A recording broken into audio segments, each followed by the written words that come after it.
Feliz sábado, hermanos. Muchas gracias por disponer de este tiempo para escuchar la palabra de Dios. Es un privilegio enorme tenerle con nosotros en esta mañana para estudiar juntos la palabra de Dios, ser transformados a su imagen, a la imagen de Jesucristo. Necesitamos ser restaurados por Él. Y yo sé que vamos a permitir que el Espíritu Santo haga eso que hace falta para alcanzar la salvación. En esta mañana vamos a estudiar un tema de suprema importancia, claro, desde que sea la Biblia, es de mucha importancia para nuestra vida espiritual, ¿cierto? Amén. Restaurados hasta lo imposible, hasta lo que usted haya creído que es imposible, puede ser restaurado. Vamos a orar antes de abrir la palabra de Dios. Vamos a pedirles que un minuto cerremos nuestros ojos y pidamos la dirección del Espíritu Santo para transmitir su palabra en esta hora. Oremos. Amado Padre, estamos delante de tu presencia, tus hijos, con el único propósito, Señor, de escuchar tu palabra. Permite, Señor, que seamos receptivos y obedientes. En el nombre de Jesús. Amén. Muy bien, hermanos. Bienvenidos nuevamente. Vamos a abrir nuestras Biblias en el libro de San Juan, capítulo 6, versículo 48. Versículo 6 del libro de Juan, versículo 48.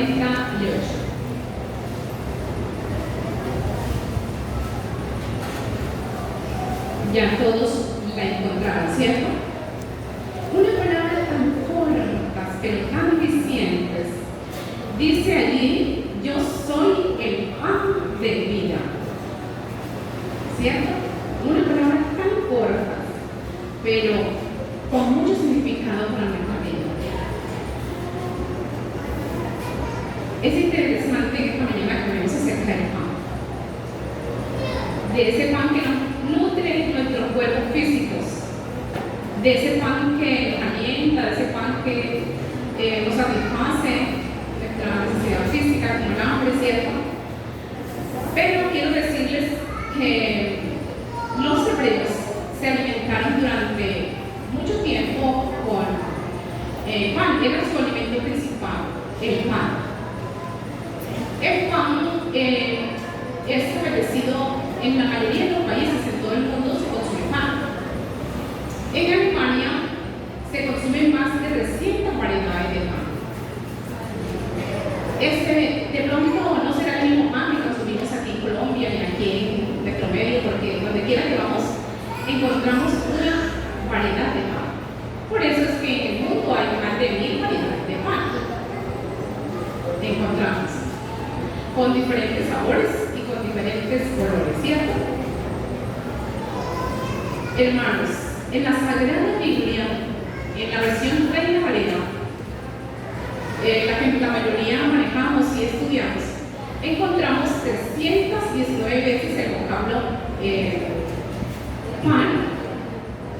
pan. Y a veces estudiamos y pasamos de forma inadvertida sobre este vocablo, pan, ¿cierto? Y lo repetimos varias veces, pero vamos a darle sentido en esta mañana a esta sencilla, a este elemento tan sencillo como es el pan. Cuando hablamos de pan o pensamos en el pan, bueno, el pan nos sostiene, el pan nos nutre, ¿verdad? El pan también nos satisface, nuestra hambre nos satisface. Es un ajetreo que el hombre mantiene, el ser humano, por adquirir el pan, ¿cierto? Usted ve que todo el mundo trabaja y corre y cumple horarios y trabaja bajo el sol, bajo la lluvia, arduamente porque tiene una responsabilidad de una familia o unos seres queridos a los cuales tienen sus necesidades de conseguir el pan, ¿cierto? Unos piensan que trabajan todo el y se sientan satisfechos cuando lo hacen por satisfacer, como decía, sus hogares, su familia. Otros sencillamente deciden conseguirlo de la manera no tan honesta, ¿cierto? Y les parece que esa es la forma en que lo hacen y consiguen el pan.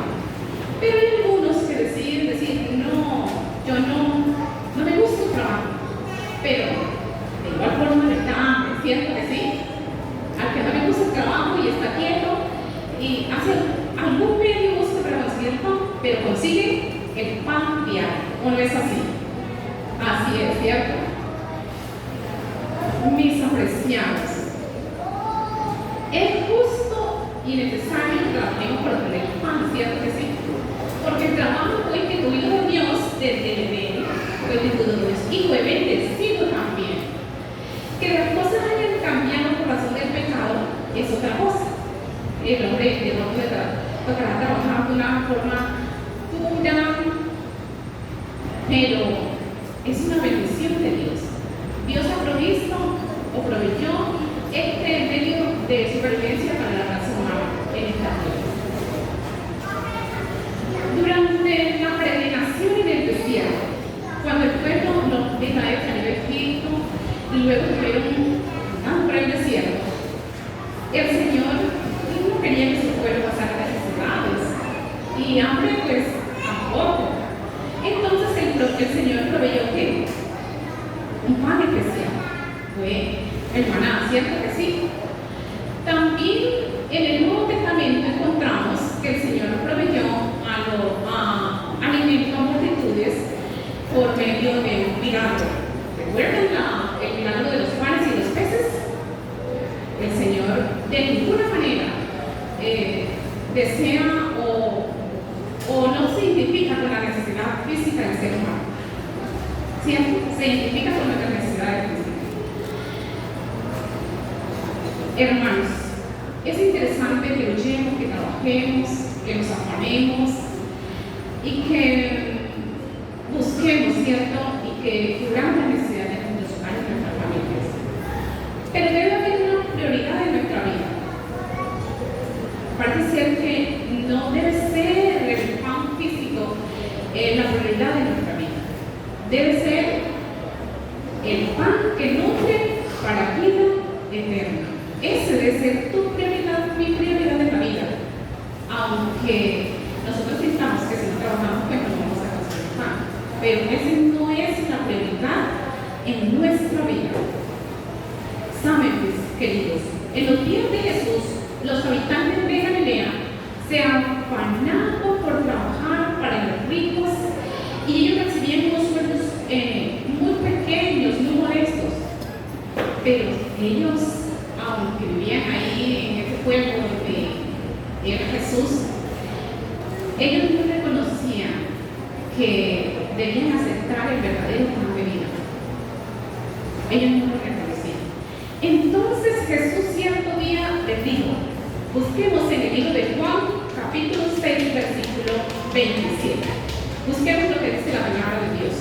Abrámosla y vamos a leer juntos lo que Jesús les dijo a los habitantes, a las personas de aquí de Galilea. ¿Lo tienen? Leamos. Trabajad no por la comida que perece, sino por la comida que a vida eterna permanece. Estaba Jesús preocupado por algo especial por aquellas personas, ¿cierto? Mis queridos, Jesús le da sentido a todo lo que usted haga. Quien le da sentido es Jesús. Pero si usted vive sin Jesús, entonces su vida será así que sin sentido, ¿cierto? Ningún tipo de pan, ni siquiera el maná, en que ofreció Dios en el desierto a su pueblo, sacrificio a los israelitas para vida eterna. ¿Cierto que no? Eso no fue suficiente. Eso no lo Cristo Jesús. Si nosotros le damos una prioridad y lo colocamos en el lugar que debemos colocar, y nos alimentamos y lo recibimos como nuestro Salvador y permitimos que nos sane, entonces seremos restaurados. Son tres cosas, ¿cierto? ¿Cuáles son? Vamos a repetirla porque yo quiero que esta mañana esto quede en nuestras mentes, en mi mente y en su mente. Hay tres cosas que nosotros debíamos permitir. Debíamos recibir a Jesús como nuestro ¿qué? Como mi Salvador. Luego aceptar la sanidad, ¿cierto? Y luego permitir que el Señor restaure mi vida. No me quede así igual que cuando lo recibí. Hermanos, el Señor por la fe restaura tu vida y restaura mi vida. Vamos a ver una historia muy interesante. Yo sé que ustedes la saben y la leemos todos los días. Solo quiero repasar un poquito y traer esta mañana esta enseñanza para compartir con ustedes, para que sintamos, hermanos, el gozo que el Señor ofrece a restaurar el proceso de la restauración de la vida. Leamos en el libro de San Juan, versículo 5, San Juan capítulo 5, versículos 1 al 14. Vamos a abrir nuestra Biblia.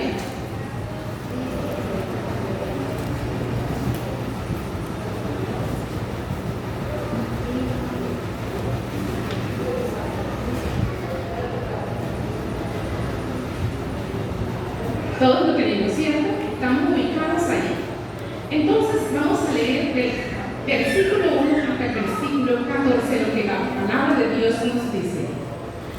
Dice: después de estas cosas había una fiesta de los judíos y subió Jesús ¿dónde? Yo quiero saber si ustedes están leyendo conmigo. Yo no estoy leyendo sola. ¿Subió? ¿Dónde estaba Jesús? ¿Dónde subió? A Jerusalén.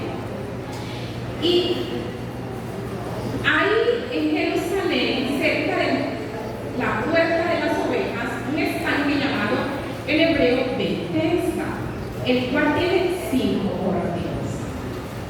En esto yacía una multitud de enfermos, ciegos, cojos, paralíticos, que esperaban el movimiento del agua.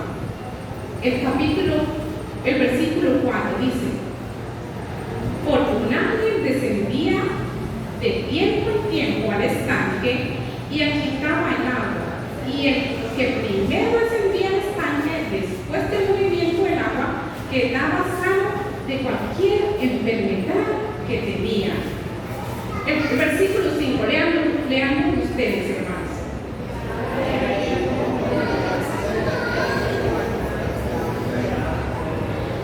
Hacía cuántos años, cuando Jesús lo vio acostado y supo que llevaba mucho tiempo así, le dijo: ¿quieres ser sano? ¿Y cómo le respondió? Lean.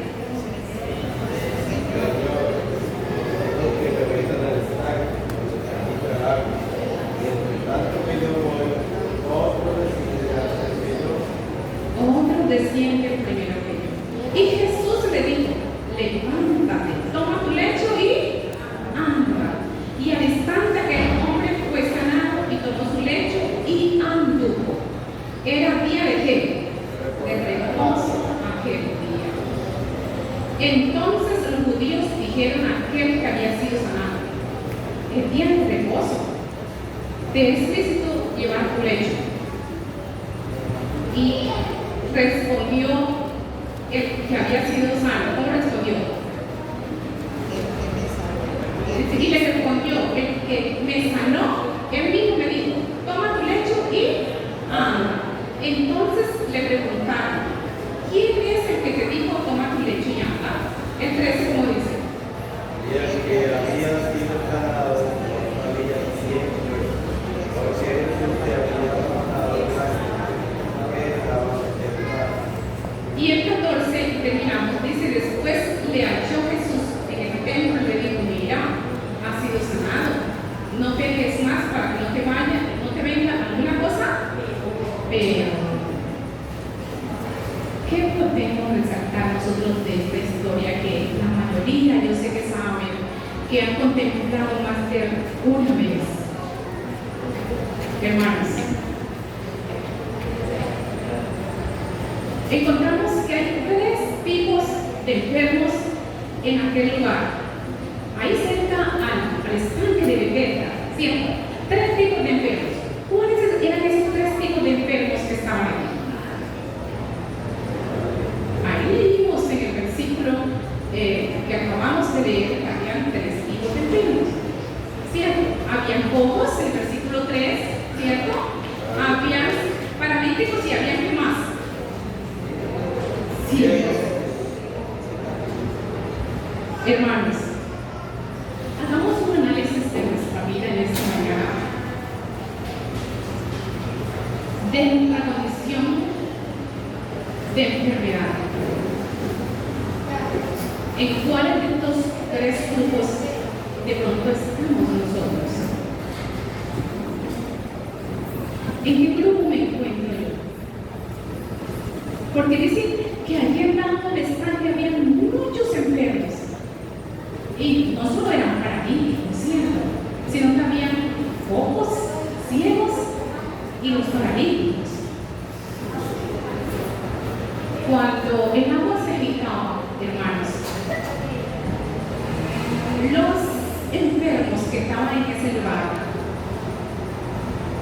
corrían, pasaban unos por sobre los otros, eran atropellados, maltratados, y algunos morían en el intento de llegar donde, de ser el primero de entrar al estanque. Algunos morían. Mis apreciados hermanos, hagamos una comparación espiritual. Yo no sé cuál sea la condición de cada uno en esta mañana en este lugar, ¿cierto?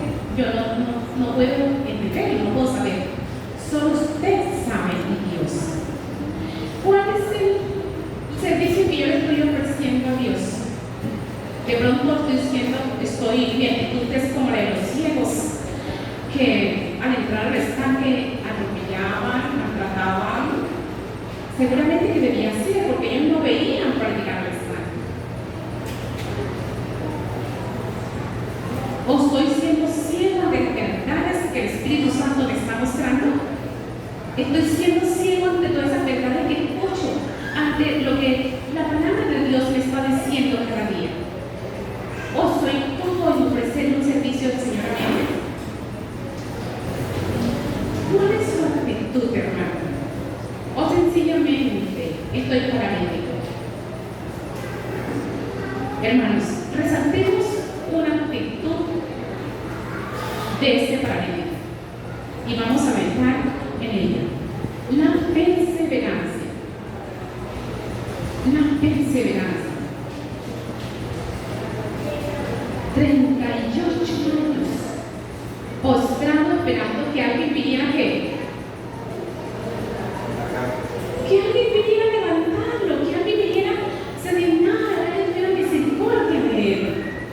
Ese es mucho tiempo, hermanos, allí hermanos de ese lugar, con la fe puesta en el estanque, que si nunca se movía, si alguien viniera. 38 años de perseverancia son muchos años, hermanos, demasiado. Pero él tuvo ese tiempo allí porque allí dice la palabra de Dios. Mis queridos, es la actitud del cristiano para poder alcanzar algunos objetivos en cuanto a su salvación.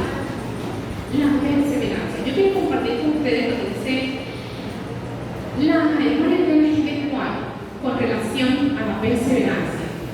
Y dice en el libro Carácter y Personalidad que al perfeccionar el carácter cristiano es esencial perseverar en el bien que hacer. A veces las cosas no las podemos lograr a veces de la noche a la mañana. Hay cosas y virtudes con las cuales nacemos, pero hay algunas cosas que debemos que insistir, ¿cierto? Que insistir. Hay algunas cosas que yo no las sé hacer, pero si a mí me gusta, ¿yo qué hago? ¿cierto? Persevero, digo, me gusta esto, lo quiero hacer y hago muchísimas cosas por alcanzar ese objetivo. Hay otro consejo que debemos poner en práctica y es proponernos ir avanzando día a día. Fijarnos metas para avanzar. Hoy una cosa, mañana otra y pasado otra, pero ir avanzando. No nos podemos quedar pequeños, no nos podemos quedar chiquitos, sino que en este proceso de la salvación, hermanos, hay que crecer y debemos aceptar que hay que crecer. Pedro dice en el capítulo 1, versículos 5 y 8, primera de Pedro, capítulo 1, versículos 5 al 8 dice, busquemos lo que dice la palabra de Dios.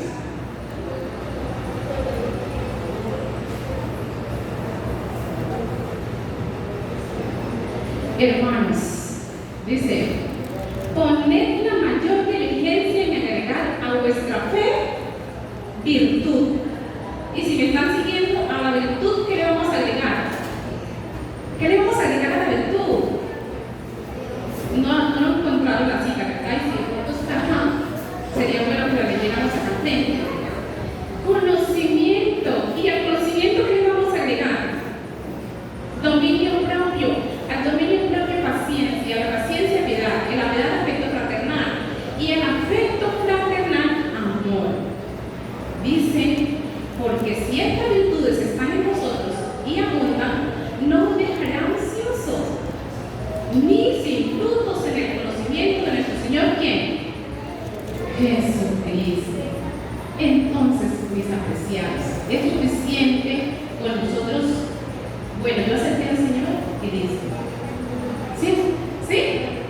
Es lo que dice Pedro aquí.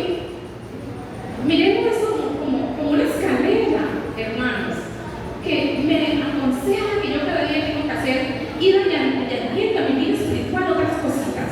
¿Cierto que sí? O sea, tengo fe, pero entonces a esa fe le agrego otra cosa que se llama virtud. ¿Y qué es virtud, mis apreciados? ¿Qué es eso? ¿Qué es virtud, hermano Gepino? ¿Qué es virtud?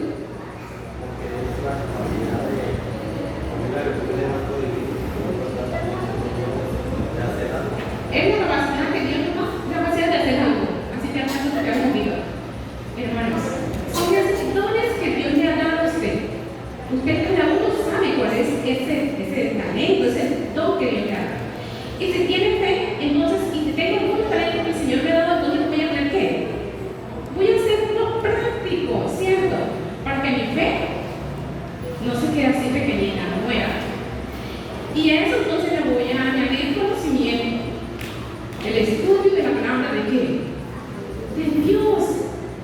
Vamos a ser cristianos prácticos, hermanos. Y a eso le añado dominio propio. Ahora el Señor me ha enseñado su palabra, hacerlo fuerte, hacerlo correcto, y entonces a eso le añado dominio propio. Y al dominio propio, entonces, la paciencia, que es la que tanto nos hace falta.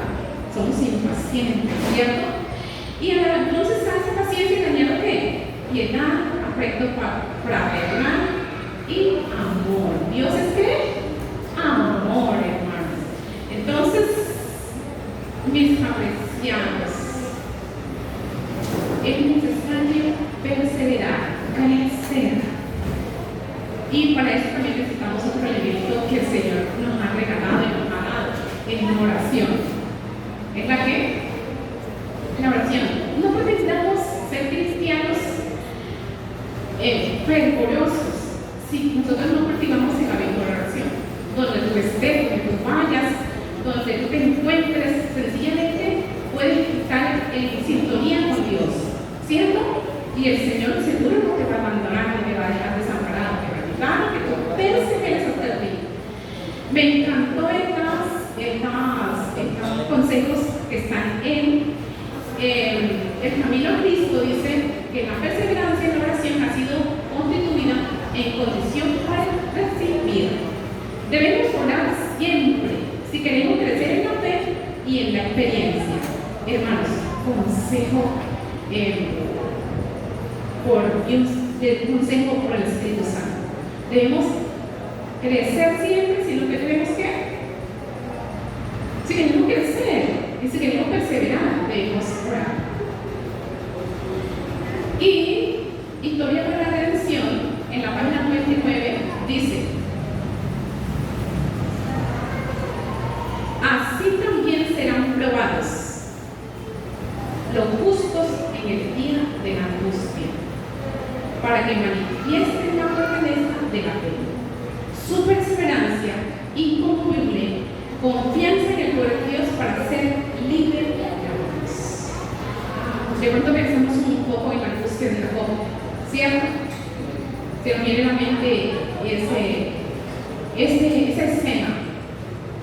Recordemos la perseverancia de Jacob en aquel, y a mucho podemos decir: hasta que me bendigas, no te dejaré, no te soltaré, porque Él está ansioso de recibir la bendición de Dios. Y por último, con relación a nuestra perseverancia, hermanos, en la Sagrada Biblia, en la Sagrada Palabra de Dios, el Señor nos ha dejado promesas maravillosas para los que perseveren.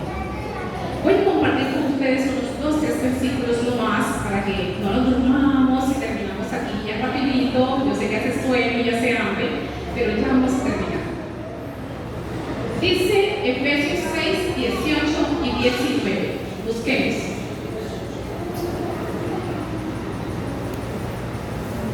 Orando en todo tiempo y con toda oración y súplica de quién? Del Espíritu, y velando en ello con toda perseverancia, súplica con todos los santos, y por mí, a fin de que abrir mi boca me sea dada palabra para dar a conocer con denuedo. Mis apreciados, estas son palabras del apóstol Pablo, orando en todo tiempo y suplicando por el Espíritu, ¿qué? Por el Espíritu Santo, y siendo constantes, siendo perseverantes. Y también tenemos Apocalipsis 14, 12. Busquemos Apocalipsis 14, 12. El Señor, qué promesas tan maravillosas, hermanos, y qué promesas tan lindas para los que perseveran en el camino. Dice: aquí está la paciencia de los santos, los que guardan los mandamientos de quién, y tienen el testimonio de quién, de Jesucristo. Pero eso es para los que perseveran esa paciencia. Y hay uno que es mucho más precioso. Dice Marcos 13, 13: y seréis aborrecidos de todos por causa de mi nombre, y el que perseverare hasta el fin, este será que mis apreciados. Eso quiere decir que así como nosotros trabajamos arduamente por el pan físico, debemos trabajar arduamente por alcanzar la vida eterna, hermanos. No debemos ser conformistas, conformarnos debemos tener ese espíritu y orar para que el Señor ponga en nosotros ese deseo de perseverancia, si deseamos alcanzar la vida eterna.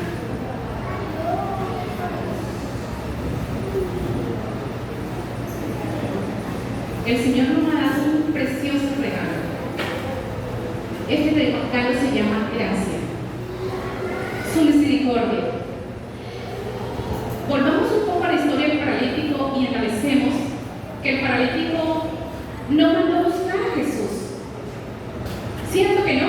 El paralítico mandó un mensajero y dijo: venga, dígale a Jesús que venga, que yo estoy aquí. Y Jesús fue como a cualquiera de las fiestas que había en Jerusalén. No se sabe cuál era la fiesta, pero Jesús fue a la fiesta. De alguna de las fiestas que celebraban allí en Jerusalén, ¿cierto? Jesús fue, pero fue voluntariamente. Y Jesús no estaba acompañado, Jesús estaba solo. Y fue, y pasó la vista por ese lugar donde había mucha miseria, mucho dolor, hermanos. Se puede imaginar, pero parece que ese lugar era muy poco apetecible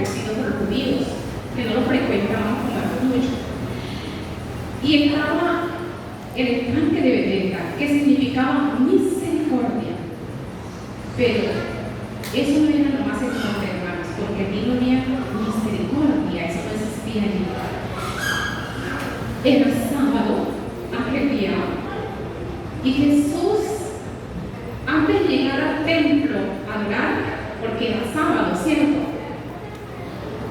Se acercó al paralítico, mirando que estaba en una condición bastante triste, y le dijo: ¿quieres ser sano?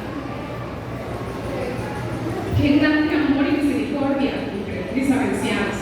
Es demasiado, ¿cierto? Que alguien quiere que Jesús haya llegado del paralítico sin necesidad de mandar a buscar. La gracia y la misericordia del Señor abunda, hermanos. Así que el paralítico le contestó: pero es que nadie ya, no tengo quien me lleve.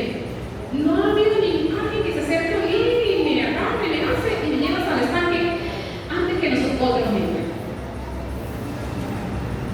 Pero el Señor no dijo, no preguntó, no averiguó, sino que le dijo que levántate, toma tu lecho y anda. Hermanos, los judíos, los fariseos y esos que estaban ahí que rodeaban a Jesús, luego de aquel paralítico haberse reincorporado, este es motivo de gozo, de gratitud, cuando vemos que estas cosas suceden en cualquier ser humano, ¿cierto? Cuando vemos que alguien recibe su restauración, cuando vemos que una persona recibe una sanidad, cuando una persona está bien de salud, para nosotros es motivo de qué? De alegría. Pero esto no pasó en estas personas.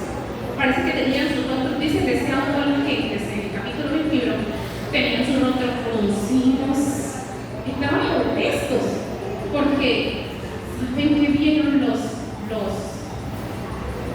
aquellos judíos, parecidos, ¿saben que vieron? La escena y la cobija que cargaba el flagelo paralítico. Eso fue lo que vieron.